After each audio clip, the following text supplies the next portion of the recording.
నాన్న కళ్ళల్లో ఆ ఆనందం నేనెప్పుడూ చూడలేదు. మా అన్న దుబాయ్ వెళ్తుంటే దూరంగా వెళ్ళిపోతున్నాడని బాధగా ఉన్నా ఇంట్లో అసలు పండగొచ్చినట్టే ఉండేది. లక్షల్లో జీతం, గ్లాస్ బిల్డింగ్స్, ఇంకా మా కష్టాలన్నీ తీరిపోయాయి అనుకున్నాం. కానీ ఆ గ్లాస్ బిల్డింగ్స్ వెనకాల ఉన్న చీకటి మాకు తెలియలేదు. ప్రతి సండే వీడియో కాల్ చేసేవాడు. అన్న వెనకాల ఎప్పుడూ ఒక క్లీన్ వైట్ వాల్ ఉండేది. ఆఫీస్లో ఉన్నారా, ఏసీ తోపుంది, బయటంతా పాష్గా ఉంటది అని చెప్పేవాడు. కానీ ఒక్కసారి కూడా విండో బయటకి కెమెరా తిప్పలేదు.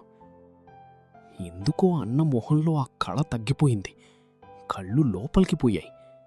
అమ్మ అడిగితే దుబాయ్లో ఎండలెక్కువ కదమ్మా, అందుకే కొంచెం డల్లుగా ఉన్నా అని అబద్ధం చెప్పేవాడు. ఒకరోజు కాల్ కట్టయ్యే ముందు సడన్గా బయట ఎవరో తిట్టిన అరుపు వినిపించింది. అన్న భయపడి కెమెరా తిప్పాడు.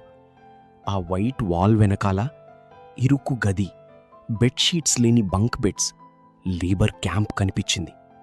మాకర్థమైపోయింది, అన్నా సెటిల్ అవ్వలేదు, అక్కడ చిక్కుకుపోయాడు.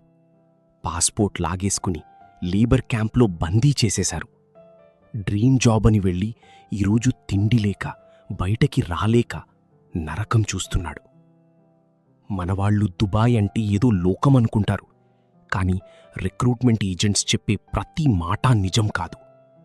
పైస కోసమో, గొప్ప పేరు కోసమో దూరం వెళ్లే మనవాళ్లు అక్కడ ఉన్నారా లేక చిక్కుకుపోయారా అనేది ఒక్కసారి గట్టిగా ఆలోచించండి. మన కళ్ళు చూసే ఆ రంగుల ప్రపంచం వెనకాల మనవాళ్ల కన్నీరు, నరకం దాగి ఉండవచ్చు. వాళ్లని జాగ్రత్తగా చూసుకోండి.